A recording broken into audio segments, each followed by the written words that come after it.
किसी का 9 महीने का बच्चा पेट में ही शांत हो जाए तो उस माँ का कौन से कर्म का उदय होगा। और महाराज श्री उस माँ ने धर्म पूर्वक 9 महीने संस्कारित किया, वो गर्भ में ऐसे कौन से पाप का उदय आ गया। पाप कर्म तो है ही।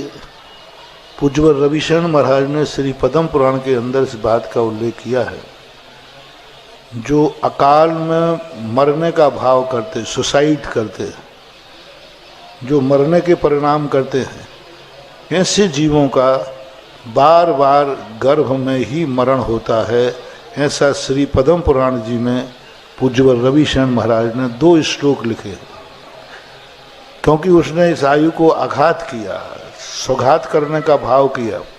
इसलिए हमेशा ध्यान रखना, कितनी भी परिस्थिति आ जाए कभी मरने का भाव नहीं करना, झूठ मांस का भी धमकी मत देना, परिणाम ही नहीं करना।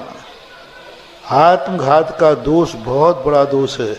आज तुम मरने का भाव कर रहे हो, कर्म तुम्हें ऐसी दशा में पहुंचा देगा कि तुम जीना चाहोगे और तुम मरोगे। एक्सीडेंट हो जाएगा, जन्म से कोई बीमारी आ जाएगी।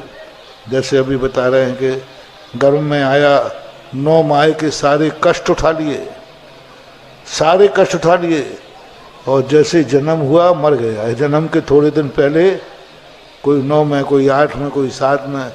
ये नियम से महान पाप कर्म के उदय होते हैं। अल्पायु मिलने का कारण है अपने जीवन से ऊब जाना। कभी अपनी जिंदगी से ऊबना नहीं, कभी भी नहीं ऊबना। कभी नहीं कहना ये जिंदगी कैसे कटेगी, क्या होगा, ऊबना नहीं।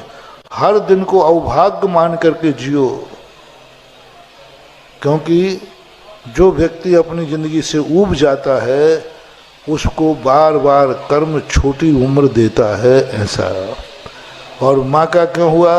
इन्होंने कभी संतान के प्रति बुरा भाव किया होगा, संतान का गर्भपात कराया होगा, संतान उदर में आने के बाद घृणा भाव किया होगा, कहाँ से ये जीव आ गया, कैसे जीव आ गया, मेरा तो भाव नहीं था कि जीव आवे।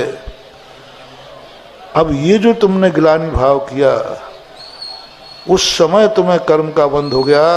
अब तुम चाहोगे भी तो नहीं आएगा, अब चाहोगे भी तो नहीं आएगा, क्योंकि तुमने एक बार ऐसे परिणाम किए। तो जब आ जाता है तो उसके लिए अपने आप में स्वीकार करना चाहिए, ना कि उसकी हत्या करना चाहिए। ये बात अलग है कि जब कभी ऐसी स्थितियां बन जाती हैं जिसमें बच्चे का जीवन रहना ही सुरक्षित नहीं है, माँ का जीवन सुरक्षित नहीं है, तो ये मजबूरी के मार कहलाते हैं, शौक से नहीं।